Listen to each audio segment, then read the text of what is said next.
Folks call me a maverick, guess I ain't too diplomatic.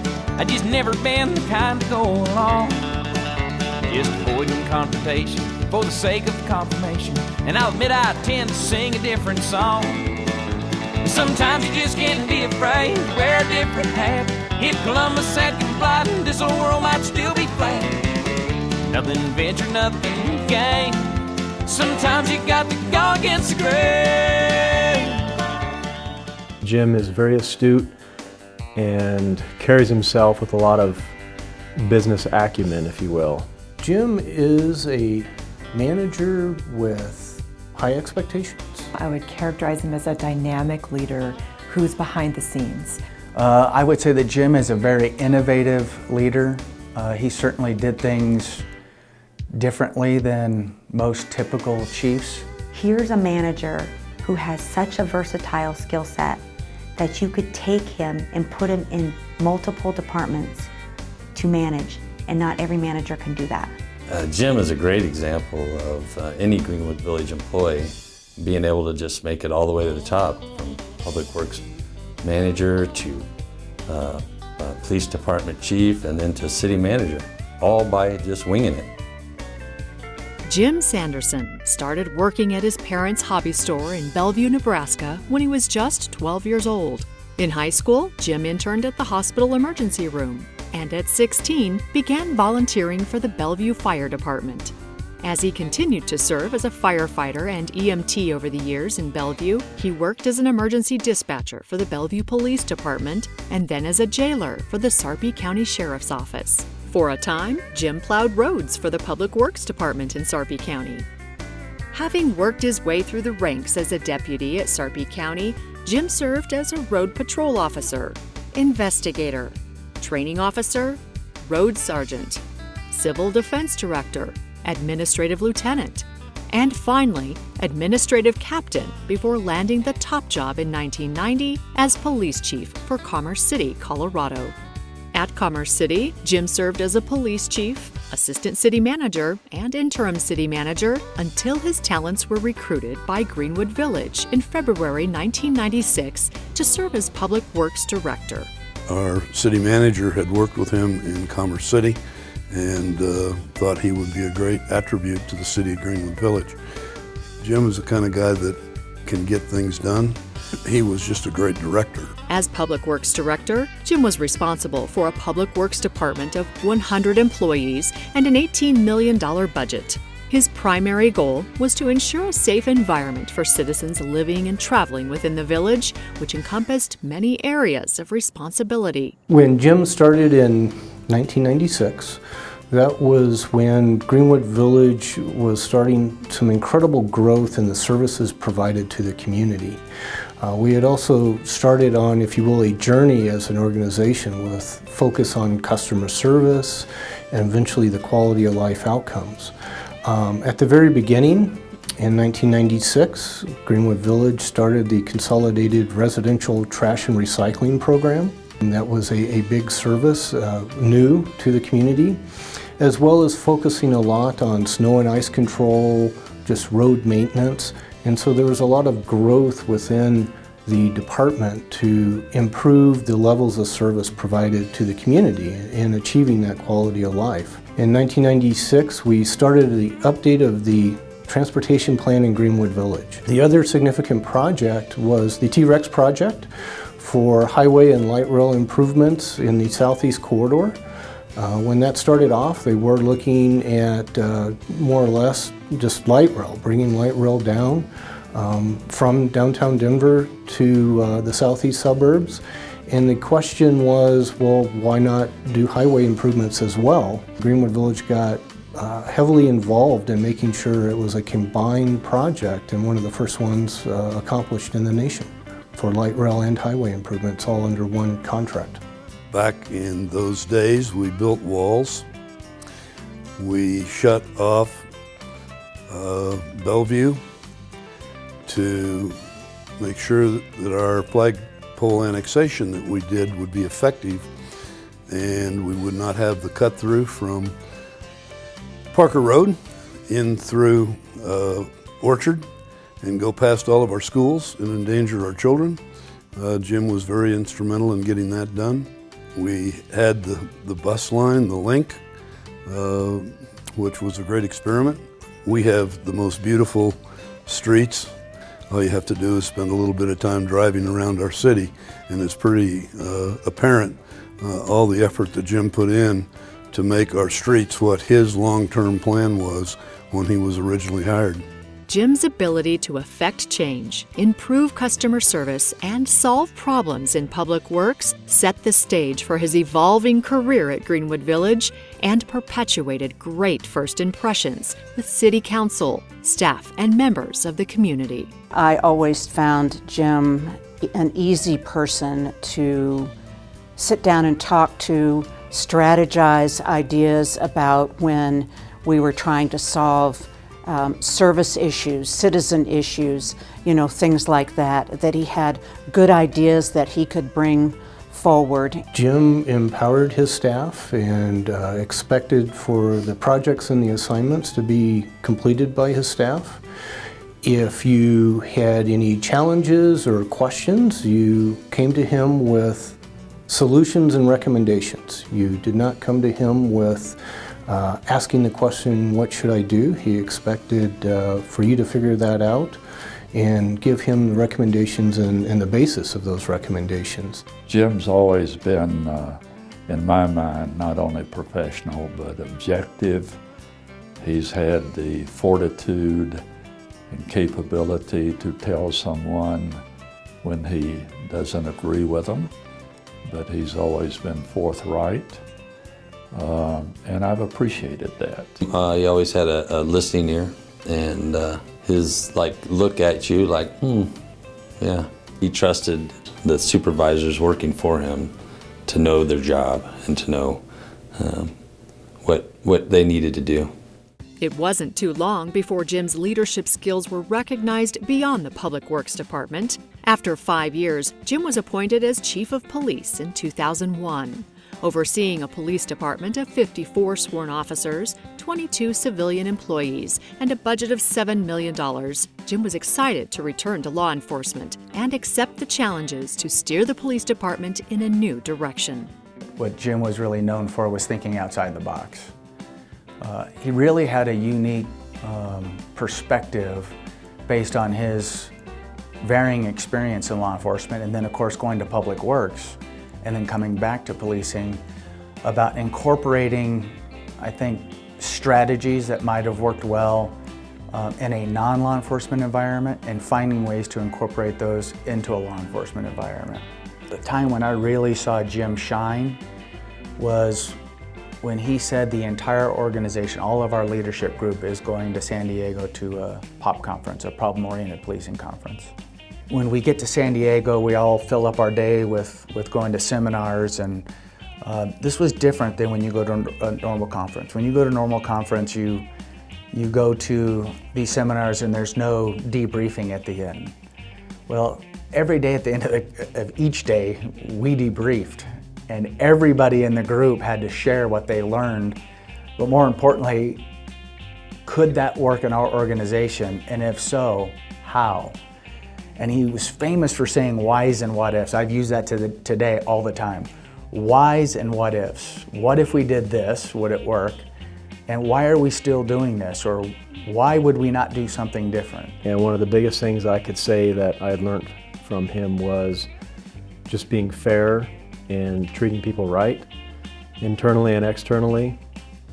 Very analytical mind, really believes in the catchphrase, show a guy how to fish and he'll eat for a day. You can teach a guy how to fish and he'll eat the rest of his life. And he kind of carried that as one of his mottos when he was working with us as supervisors.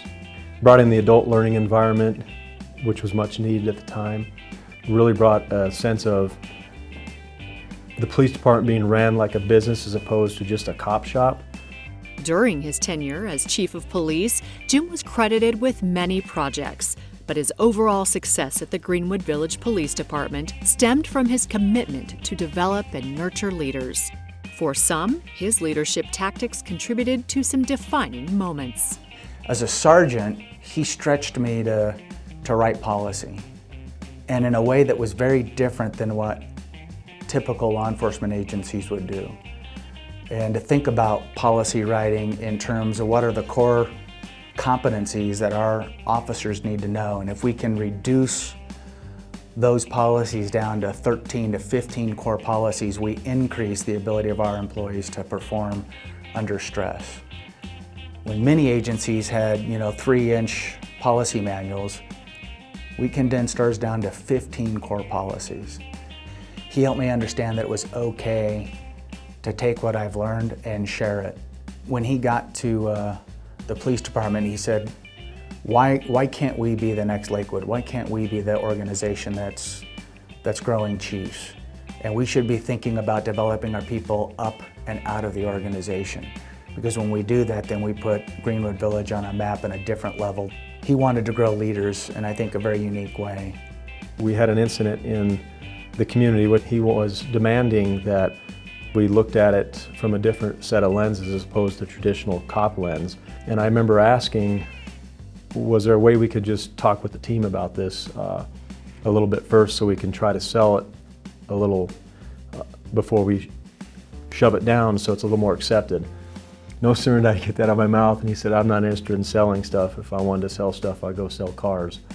That was a pretty hard shot across the bow for me, and I accepted it, when you're a new sergeant. And so where I learned from that as a defining moment for me was that he is a very, very business-oriented person, but afterwards he circled back around and put his hand on my back as we were walking down the patrol room, and he said, hey, you understand where I was coming from with that. And that was just kind of cool for him to circle back around and explain his thought process to make sure that I was seeing it from his set of lenses, which I was when he did. So I appreciate it from a personal standpoint and a professional standpoint, the way he handled that situation, and it just made me grow, I guess, tenfold since then. In 2005, Jim Sanderson was appointed to serve as interim city manager upon the departure of city manager Steve Crowell. For 1 year, he served as interim city manager until the mayor and city council decided to make his appointment permanent. When we started looking for a new city manager, we went out for a nationwide search, and in the end realized that the perfect person was our police chief, acting city manager at the time, and that was Jim Sanderson. And it was really the perfect choice. The agenda for Jim's first years as city manager included some major policy issues and projects that required his leadership and decision-making beyond what he had ever done before. During the time that I was mayor, there were a lot of issues going on at the same time. The light rail was coming in, the development of the village center. We had a number of issues that were concerning to citizens with aggressive coyotes. Landmark was being developed, so a lot going on in our small village. And Jim managed to bring staff together to work with all of these projects in a remarkable style. I think he managed to get the very best out of all of our staff and bring that all of those things to really a good conclusion, and a very positive conclusion, and something that I think our village citizens today are very proud of. I think one of Jim's real strengths was the ability to work with developers in maybe sometimes difficult situations where he knew that the village and the city council and me at the time as the mayor wanted a certain outcome, and that was generally always around quality development. And he would work with the developers on ensuring that the achievement of those goals, the village goals, were really accomplished. There's always conflict because you have differing goals. And I think Jim, because of his professionalism, has been very good at that. I've always felt that he was being open with me. Being a city manager is a rewarding job, and it can be fun at times, but it's not an easy role. Serving as the CEO for the village, Jim embarked on meeting high expectations to get things done while he bridged the gap between policies and administration, and most importantly, ensuring his primary constituency, the City Council, was satisfied. I meet a lot of other city managers in various capacities, and he outshines them all. I can think of many times that he has assisted me in his wise counsel. In fact, oftentimes I would float an idea by him and he would give me a perspective that I hadn't thought of. And his advice has always been true to the mark, and I would have been a fool if I hadn't followed it and accepted it. For 12 years, Jim's work as city manager included many projects he had to see through to completion. He had a true desire to affect the daily lives of people, a responsibility he never took lightly.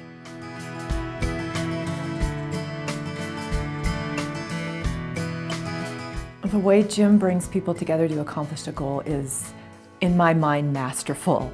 He knows where he wants to go. He may not know the actual end result and the end answer, but he guides people in a way that makes us think. It challenges, he asks questions, and we're challenged in a way that we don't even know it's happening when it's happening. And so he gets everybody thinking, he gets input from everybody and listens to everybody.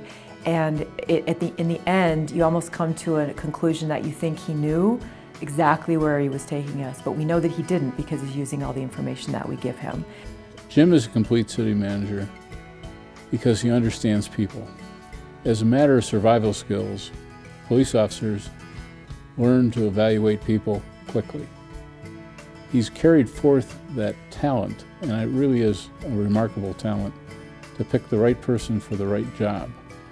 And he leaves us as city manager with an outstanding staff of support staff for the city manager, the mayor, and the department heads. And the city will benefit from his choice of people far, far, far into the future. I think I'll take a moment and celebrate my age, the ending of an era and the turning of a page. Now it's time to focus in on where I go from here. Lord, have mercy on my next 30 years. Great leaders don't set out to be leaders. They set out to make a difference. Jim Sanderson has spent 50 years of his life as a public servant. He impacted the lives of thousands by his decisions and improved the quality of life of several communities. Greenwood Village was very fortunate to have Jim Sanderson serve the village community for 21 years. His leadership, knowledge, and wisdom will not leave the organization once he retires, but continue to be shared as the village prepares for a future without him, building upon the legacy he will leave behind. On behalf of the citizens of Greenwood Village, City Council, and staff, thank you, City Manager Jim Sanderson, for your service. You built something special. You will leave something valuable. You truly made a difference.